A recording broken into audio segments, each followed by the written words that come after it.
राम मंदिर बन गया, दर्शन शुरू हो गए। जम्मू कश्मीर से आर्टिकल 370 हट गया। अब बीजेपी यूसीसी लेकर आई। नरेंद्र मोदी ने गारंटी दी है तो समझिए कि अगले टर्म में यूसीसी आ जाए। पीएम मोदी के गारंटी पर फोकस करके बीजेपी ने लोकसभा चुनाव 2024 के लिए जो संकल्प पत्र निकाला है, उसके एक एक पन्ने को गौर से देखेंगे तो उसमें एक भी विवादित मुद्दा नजर नहीं आएगा। जनसंख्या नियंत्रण कानून होना चाहिए, ऐसा बहुत सारे लोगों की राय थी। नमो ऐप पर भी ऐसे सुझाव आए थे। बीजेपी के कुछ नेताओं की ये राय कि क्यों न इसे संकल्प पत्र में शामिल किया जाए, लेकिन पीएम मोदी इसके लिए तब तक तैयार नहीं हुए। मथुरा के शाही ईदगाह का मामला भी कोर्ट में छोड़ा गया। काशी का ज्ञानवापी का मामला भी संकल्प पत्र से दूर रखा गया। 2019 के लोकसभा चुनाव के लिए संकल्प पत्र में एनआरसी का जिक्र था, लेकिन इस बार उससे भी परहेज किया गया। यह सब कुछ एक खास रणनीति के तहत किया गया। पीएम मोदी ये नहीं चाह रहे थे कि संकल्प पत्र में एक भी बिंदु ऐसा हो जिससे सारे अपोजिशन निगेटिविटी का वातावरण तैयार कर दे और एक नैरेटिव चलाए कि गलत मुद्दों पे चुनाव जा रहा है। पीएम मोदी चाहते हैं कि चुनाव पूरी तरह से गवर्नेंस के आधार पर ही केंद्रित रहे। कांग्रेस नेता राहुल गांधी ने कुछ कीवर्ड्स चूज किए हैं। कांग्रेस के मैनिफेस्टो में उन्हीं कीवर्ड्स को हाईलाइट किया गया है। कांग्रेस अपने वीडियो में भी उन्हीं कीवर्ड्स को जोड़ रही है। सोशल मीडिया पर भी उन्हीं कीवर्ड्स को हाईलाइट किया जा रहा है। राहुल गांधी का पहला कीवर्ड है न्याय और दूसरा कीवर्ड है गारंटी। राहुल ने 10 न्याय गिनाए हैं और 25 गारंटियां देने का ऐलान किया है। गरीब, मजदूर, किसान, पिछड़ा, गिनती, नौकरी, आरक्षण, दवाई, पढ़ाई, एमएसपी। राहुल गांधी, प्रियंका गांधी और मल्लिकार्जुन खड़गे अपने भाषणों को इन्हीं कीवर्ड्स के इर्द गिर्द रखते हैं। नरेंद्र मोदी जी बीजेपी अनापतियों के लिए काम करती है, तो चुनाव जीतने के बाद कांग्रेस पार्टी क्या करने जा रही है? हम 5 काम करने जा रहे हैं। सबसे पहला काम बेरोजगारी। इस पर हम जबरदस्त एक्शन लेने जा रहे हैं। 30 लाख सरकारी वैकेंसी है, नरेंद्र मोदी जी इनको भरते नहीं। इन 30 लाख वैकेंसीज को हमारी सरकार बनते ही हम आपके हवाले करते हैं। गरीब, मजदूर, किसान, महिला, युवा और पिछड़ा। कांग्रेस पार्टी के नेता वोटर को इन 6 मुख्य कैटेगरी में बांटकर उनको साधने की कोशिश कर रहे हैं। सारे वादे इन्हीं के लिए हैं, तमाम गारंटियां इन्हीं के लिए हैं। कांग्रेस के नेताओं को लगता है कि अगर इनको साथ लिया तो उनके दिन भी अच्छे आ जाएंगे और 19% का वोट शेयर बढ़कर 25% से ऊपर आ सकता है। राहुल और उनकी पार्टी जो गारंटी दे रही है उसमें से 10 गारंटी नोट कर लीजिए। पहली गारंटी पिछड़ों की गिनती कराकर आरक्षण की सीमा को 50% से बढ़ाना। दूसरी गारंटी किसानों को एमएसपी यानी न्यूनतम समर्थन मूल्य देने का कानून बनाना। तीसरी गारंटी 25 लाख का हेल्थ कवर देना। चौथी गारंटी 25 साल से कम उम्र के हर डिग्री या डिप्लोमा धारक को 1 साल की ट्रेनिंग और 1 लाख रुपए का सालाना मानदेय देना। पांचवी गारंटी सरकारी विभागों में रिक्त पड़े 30 लाख पदों पर नियुक्ति करना। छठी गारंटी पेपर लीक का मुकदमा चलाने के लिए फास्ट ट्रैक कोर्ट बनाना। सातवीं गारंटी हर गरीब परिवार को 1 लाख रुपए की महालक्ष्मी योजना। आठवीं गारंटी केंद्र सरकार की 50% नौकरी महिलाओं के लिए रिजर्व करना। नवी गारंटी कक्षा 1 से कक्षा 12 तक पढ़ाई को निःशुल्क और अनिवार्य बनाना। 10वीं गारंटी पुलिस और सरकारी जांच एजेंसियों पर लगाम लगाना। बीजेपी और कांग्रेस दोनों ही पार्टियां कह रही हैं कि पैसा देंगे, गरीबों की गरीबी मिटाएंगे। मोदी और राहुल में अंतर यह है कि राहुल भविष्य में पैसा देने का वादा कर रहे हैं, जबकि नरेंद्र मोदी ऑलरेडी पैसे दे रहे हैं। मोदी लाभार्थियों के बैंक खाते में टैक्स ट्रांसफर कर रहे हैं, जिससे वोट ट्रांसफर भी डायरेक्ट हो रहा है। बीजेपी के पास दिखाने को नंबर है, बड़े बड़े नंबर, करोड़ों की तादाद में नंबर, लेकिन जो सबसे बड़ा नंबर है वो है केंद्र की योजनाओं के लाभार्थियों का नंबर। पिछले लोकसभा चुनाव में बीजेपी को जितने वोट हासिल हुए थे उससे ज्यादा अब लाभार्थी वर्ग तैयार है। ऐसे में समझा जा सकता है कि अगर लाभार्थियों ने बीजेपी गठबंधन के पक्ष में वोट किया तो यह गठबंधन इतनी आसानी के साथ 400 के आगे को पार कर सकता है। बहुत से जिन राज्यों में बीजेपी का फुटप्रिंट कम है या कमजोर है, वहाँ भी लाभार्थियों का एक बड़ा वर्ग तैयार है। बहुत सारे लोग वहाँ पर ये कहते हुए मिल जाएंगे कि पीएम मोदी देश के ऐसे प्रधानमंत्री हुए जो भी जो प्रोजेक्ट शुरू करते हैं या कोई योजना उसे उसी रूप में डिलीवर करते हैं। ऐसे में अगर आपके राज्यों में भी बीजेपी के वोट और सीटों में इजाफा होता है तो समझा जा सकता है कि इसके पीछे लाभार्थियों का बड़ा वर्ग है। बीजेपी मैनिफेस्टो के पेज नंबर 8 और पेज नंबर 9 पर लाभार्थियों की तादाद दी गई है। नंबर वही जो सरकार बताती रही है, अब मोदी की पार्टी सबकी गिनती करा रही है। 80 करोड़ गरीबों को राशन मिल रहा है, 5 साल और मिलता रहेगा। 50 करोड़ लोगों को जनधन खातों में डीबीटी मिलता रहेगा, आगे भी मिलेगा। मोदी सरकार गरीबों के 34 लाख करोड़ रुपए डीबीटी किए, आगे और किए जाएंगे। 34 करोड़ लोगों को आयुष्मान कार्ड स्कीम से 5 लाख तक के इलाज की गारंटी मिली, ये संख्या और बढ़ेगी। मोदी राज में 25 करोड़ लोग गरीबी रेखा से ऊपर आ गए, उन्हें आगे भी फायदा मिलता रहेगा। 14 करोड़ लोगों को घर तक नल से जल मिला, ये नंबर और बढ़ने वाला है। 11 करोड़ घरों में शौचालय बने, 10 करोड़ महिलाओं को उज्ज्वला का फ्री सिलेंडर मिला, 4 करोड़ परिवारों को पीएम आवास योजना से मकान मिला, 3 करोड़ और मकान बनेंगे। मोदी राज में 1 करोड़ लखपति दीदी बनी, मोदी 3 करोड़ लखपति दीदी और बनाएंगे।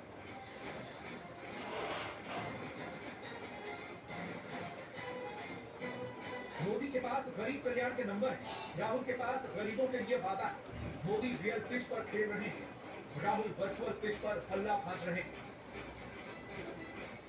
कांग्रेस ऐसी घोषणाएं कर रही है जो खुद कांग्रेस के नेताओं को समझ नहीं आ रहा है।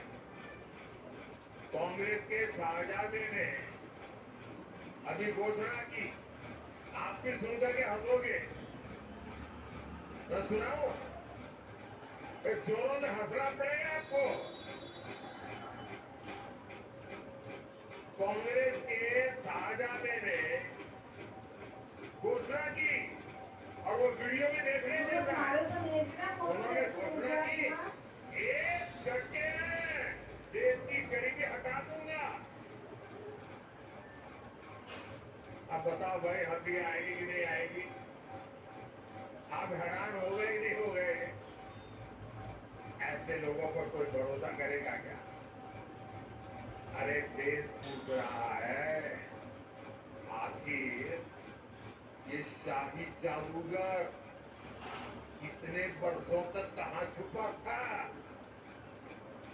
50 साल पहले इनकी दादी ने देश से गरीबी हटाने की घोषणा की थी। 50 साल हो गए।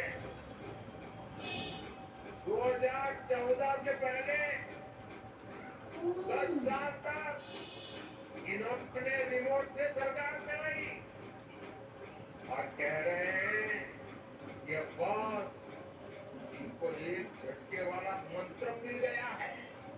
ये झटके वाला मंत्र लाए कहां से? मुझे बताइए कि गरीबों की मजाक है नहीं है? ये गरीबों का अपमान है कि नहीं? एक झटके से गरीबी दूर होती है क्या? मोदी के सियासी विरोधी भी आपसी बातचीत में कहते हैं कि उनके पास सबका उपाय है, लेकिन राशन का उपाय नहीं। 80 करोड़ गरीबों को मुफ्त राशन से अगर 10% भी वोट में कन्वर्ट हुआ तो 8 करोड़ वोट होते। 2019 में बीजेपी को 22 करोड़ 90 लाख वोट मिले थे, इसमें 8 करोड़ वोट जोड़ दें तो 30 करोड़ 90 लाख वोट हो जाते। दूसरे लाभार्थी योजनाओं की कोई जरूरत ही नहीं। 30 करोड़ 90 लाख वोट से मोदी 400 के पार पहुंच जाएंगे। कोरोना महामारी के दौरान पीएम मोदी ने जब गरीबों के लिए मुफ्त राशन की योजना शुरू की तो विपक्ष इसे टेम्पररी स्कीम समझने की गलती कर बैठा। पीएम मोदी इसे हर साल एक्सटेंड करते रहे। साल 2023 के बजट में जब इसे बढ़ाकर दिसंबर 2023 तक किया गया तो विपक्ष ने ये नैरेटिव बनाने की कोशिश की कि क्योंकि 5 राज्यों के विधानसभा चुनाव होने हैं इसलिए इसे वहां तक बढ़ाया गया। लेकिन दिसंबर 2023 से पहले पीएम मोदी ने इसे बढ़ाकर 2028 तक कर दिया। अगले 5 सालों में इस योजना पर तकरीबन 10 लाख करोड़ रुपए खर्च होंगे। लेकिन पीएम मोदी के लिए खर्च कोई समस्या नहीं है। वजह यह है, उन्हें पता है कि पैसे आना कहां से है, पैसा जाएगा कहां, किसके ऊपर भूल जाना है, किसको राहत देनी है और उनकी निगाह में है क्या कर रहा था। जनधन खाता वाले वोटर 10% भी मोदी की तरफ शिफ्ट हुए तो मोदी के वोट बैंक में 5 करोड़ वोटर ऐड हो जाते। फ्री इलाज वाली योजना से 20% वोटर भी फ्री हुए तो 6 करोड़ 80 लाख वोटर मोदी की तरफ आते। गरीबी रेखा से ऊपर आने वाले 20% वोटर भी अगर कमल का बटन दबाते हैं तो 5 करोड़ अतिरिक्त वोट ऐड हो जाते। सोचिए, जिन 11 करोड़ महिलाओं के लिए मोदी ने शौचालय बनवाए उनका 25% वोट तो मोदी को ही मिलेगा। इससे 2 करोड़ 75 लाख वोट जुड़ते हैं। इसी तरह हर घर नल से जल स्कीम से मोदी 3.5 करोड़ वोटर जोड़ रहे हैं। Rahul Gandhi short term game देखते हैं, लॉन्ग टर्म गेम पर ध्यान नहीं देते। मोदी उल्टा करते हैं, वो शॉर्ट टर्म गेम नहीं देखते मगर लॉन्ग टर्म गेम की कोशिश लगातार करते रहते हैं। एग्जाम्पल के लिए हेल्थ इंश्योरेंस कवर को देखिए। राहुल गांधी ने 25 लाख के हेल्थ कवर का वादा किया, नरेंद्र मोदी सिर्फ 5 लाख का हेल्थ कवर देते हैं।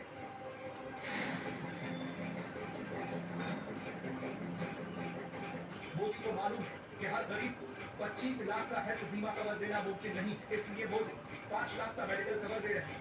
आयुष्मान कार्ड योजना के तहत ये कवर दिया जा रहा है जो कंटिन्यू रहे।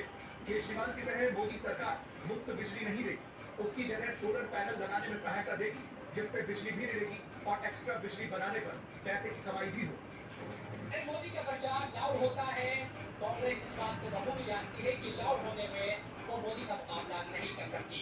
वो गरीबों के मोहल्लों में घुसाना चाहती है और न्याय और गारंटी की जो स्कीम है उसको मोहल्ले मोहल्ले घुमाना चाहती है।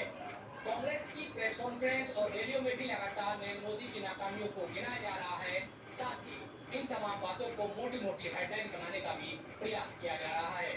यमराज ने एक ऐसी मशीन बनाई कि जब भी उसने एक ऐसी मशीन बनाई कि जब भी कोई झूठ बोलता था वो टन टन आवाज शुरू हो जाती। आज सुबह से मशीन बंद नहीं होती, टन टन टन बजे जा रही। यमराज बड़े चिंतित हुए, उन्होंने चित्रगुप्त को बुलाया और कहा चित्रगुप्त ये बंद क्यों नहीं हो रही? वो चित्रगुप्त ने कहा महाराज आज मोदी जी का गारंटी पत्र या संकल्प पत्र जारी होने वाला।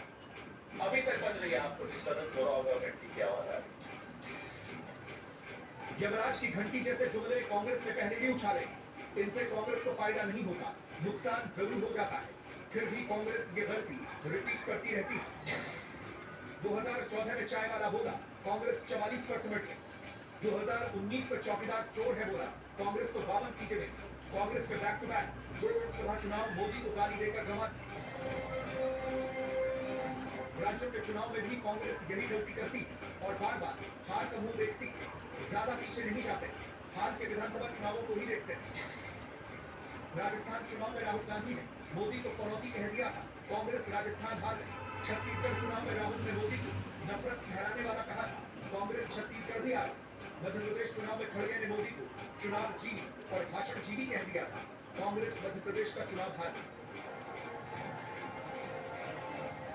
कांग्रेस से मिली गालियों को मोदी यूं ही नहीं भुला देते, वो लिस्ट बनाकर रखते हैं और मौका आते ही पब्लिक के सामने पूरा पिटारा खोल देते हैं। आज विश्व में भारत का मान और सम्मान बढ़ रहा है, नहीं बढ़ रहा है? दुनिया में भारत का नाम हो रहा है, नहीं हो रहा है?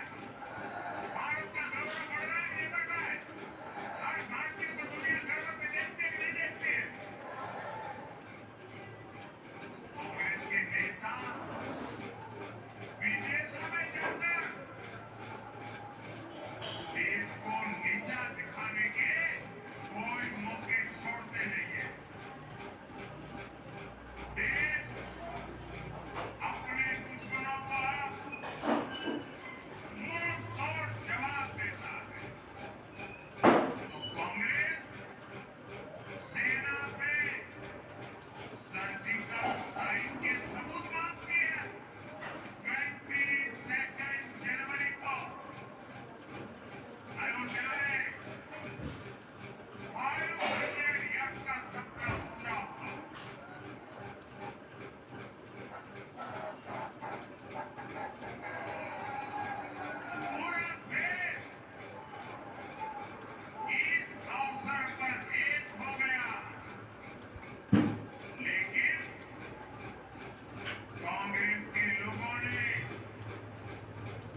अपनी पर्सनल फैन फॉलोइंग है जो मोदी पर किए गए पर्सनल अटैक को किसी भी सूरत में बर्दाश्त नहीं करते।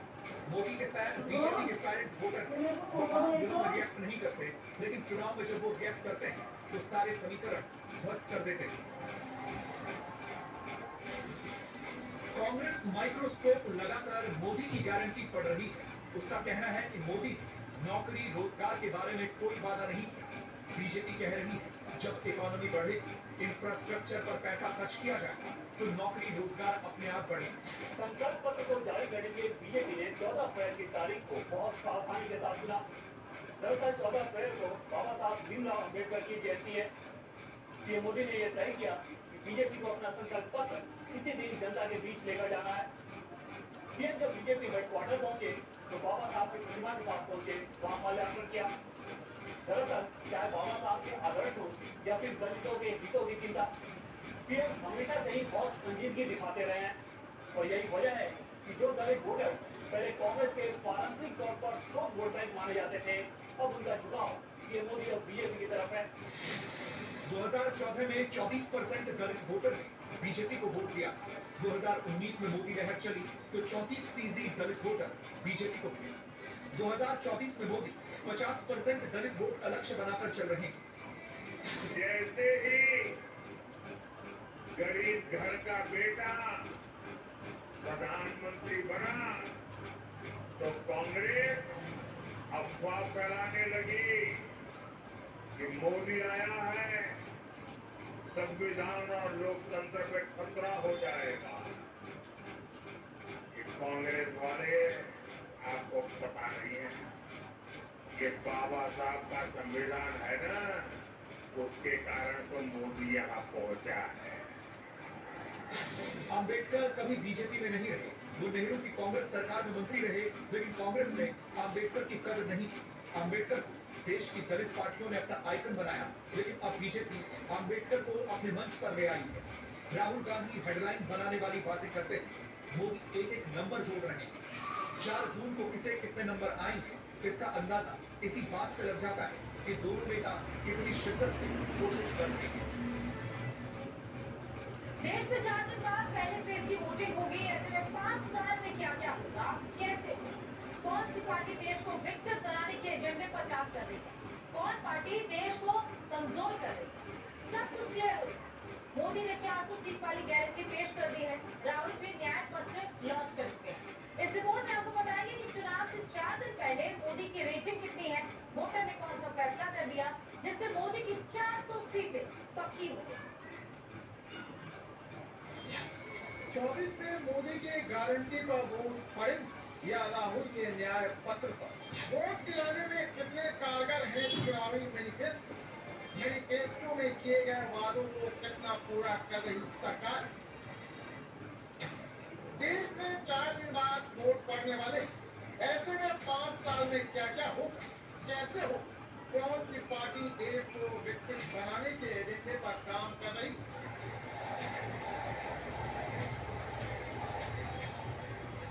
कौन पार्टी देश को कमजोर कर रही, सब कुछ क्लियर हो गया। 400 के लिए नरेंद्र मोदी 76 पेज का भाजपा का संकल्प मोदी की गारंटी लाए। राहुल 48 पेज वाला न्याय पत्र लाए। अखिलेश यादव 20 पेज वाला जनता का मान पत्र लाए।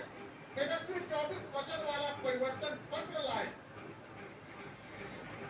बीजेपी का घोषणा पत्र मोदी की गारंटी से जोड़ा गया, यानी इसमें वही वादे किए गए हैं जो पूरे किए जा सकते। कोई लोक लुभावन और फरमाइशी बात नहीं की गई। मोदी की गारंटी है कि मुफ्त राशन की योजना आने वाले 5 साल तक जारी रहेगी। हम ये सुनिश्चित करेंगे कि गरीब के भोजन की थाली पोषण युक्त और उसके मन को संतोष देने वाली हो और एफोर्डेबल भी और सस्ती भी हो, यानी पेट भी भरे, मन भी भरे और जेब भी भरा रहे।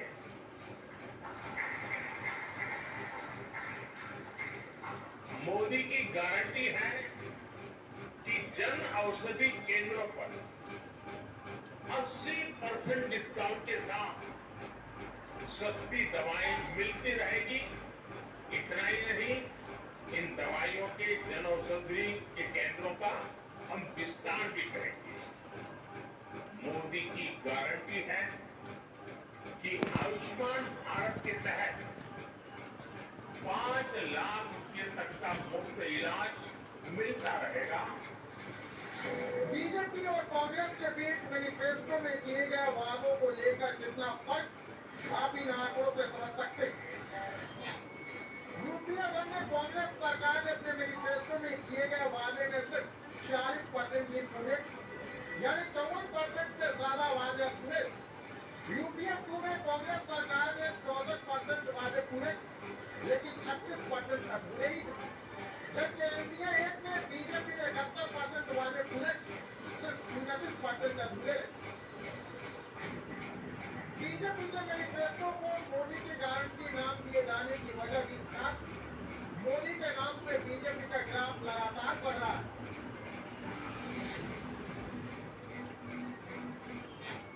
2019 में बीजेपी को वोट देने वाले हर 3 में से 1 वोटर यानी 32% ने मोदी के नाम पर वोट।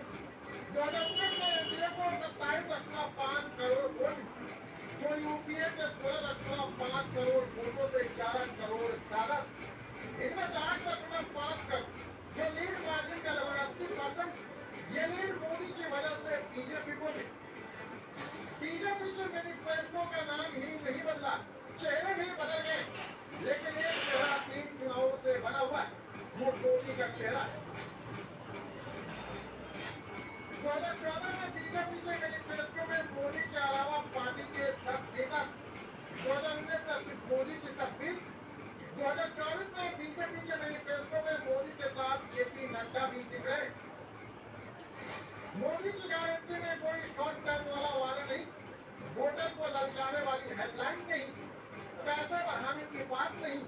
बीजेपी अपना मूल संकल्पों वन नेशन वन इलेक्शन और यूनिफॉर्म सिविल कोड पर कमिटमेंट को दोहरा रही। नारी शक्ति वंदना अधिनियम अब कानून बन चुका है। बीजेपी ने आर्टिकल 370 को हटाया और हम CAA लेकर आए। रिफॉर्म, परफॉर्म, ट्रांसफॉर्म के मंत्र पर चलते हुए हम और तेजी से आगे बढ़ेंगे। गुड गवर्नेंस, डिजिटल गवर्नेंस और डेटा गवर्नेंस के लिए देश में आवश्यक इंफ्रास्ट्रक्चर और इकोसिस्टम तैयार किए जाएंगे। हम वन नेशन वन इलेक्शन के विचार को भी साकार करने का संकल्प लेकर के आगे बढ़ेंगे। बीजेपी यूनिफॉर्म सिविल कोड को भी देश हित में उतना ही आवश्यक समझती है। बीजेपी ने अपने मैनिफेस्टो में देश भर में यूनिवर्सल सिविल कोड लागू करने का वादा किया, वन नेशन वन इलेक्शन को लागू करने की बात कही, आतंकवाद के खिलाफ जीरो टॉलरेंस नीति अपनाने की बात कही गई, भ्रष्टाचारियों के खिलाफ सख्त एक्शन जारी रखने की बात कही गई। 70 साल से ऊपर के सभी बुजुर्गों को आयुष्मान योजना के दायरे में लाने का वादा किया गया। पीएम खुले घर योजना से 0 बिजली बिल की व्यवस्था, जन औषधि केंद्र पर 80% छूट के साथ दवाई मिलती रही, गरीबों को 4 करोड़ पक्के मकान बनाकर दिए, 3 करोड़ और पक्के मकान बनाए जाएंगे। पेपर लीक पर बड़ा कानून बना, उसे लागू करें। 1 करोड़ बहनें लखपति दीदी बन गई, आगे 3 करोड़ को बनाएंगे। यहाँ पैसे बढ़ाने की बात नहीं, राशन मिल रहा है तो मिलता रहे। केजरीवाल की तरह मुफ्त बिजली योजना नहीं, सोलर पैनल लगाएंगे, उससे बिजली मिले। यानी मोदी 2024 को लेकर कॉन्फिडेंट नजर आ रहे। जबकि कांग्रेस का घोषणा पत्र फरमाइशी लगता, लालच देकर वोटर को लुभाने की कोशिश करता दिखता। केंद्र सरकार ने 3 लाख नौकरियां दी, पूरे देश में 25 लाख रुपए का हेल्थ इंश्योरेंस दे 21 साल से कम उम्र के उभरते हुए खिलाड़ियों को 10,000 रुपए हर महीना दे गरीब परिवार को बिना शर्त 1 लाख रुपए हर साल दे 2025 से महिलाओं के लिए केंद्र सरकार की आधी नौकरियां आरक्षित की जाए फ्रंटलाइन स्वास्थ्य कार्यकर्ताओं के वेतन में केंद्र सरकार का योगदान घोषणा किया जाए मनरेगा की 10 मजदूरी बढ़ाकर 400 रुपए प्रतिदिन की जाएगी कांग्रेस पार्टी की समस्या यही बीजेपी के घोषणा पत्र को बगैर लिखने पर और समझे वही पुराने जीते पीटे अंदाज में आलोचना कर रही मैनिफेस्टो को झूठ और जुमलों का दस्तावेज बता रही कांग्रेस ने कहा कि 13 दिन पहले बीजेपी की मैनिफेस्टो कमेटी बनी अब 13 दिन में पार्टी का मैनिफेस्टो जारी हो गया जुमलों को चिपकाकर बीजेपी ने इतनी जल्दी अपना मैनिफेस्टो जारी कर दिया 30 मार्च को आज से महज 13 दिन पहले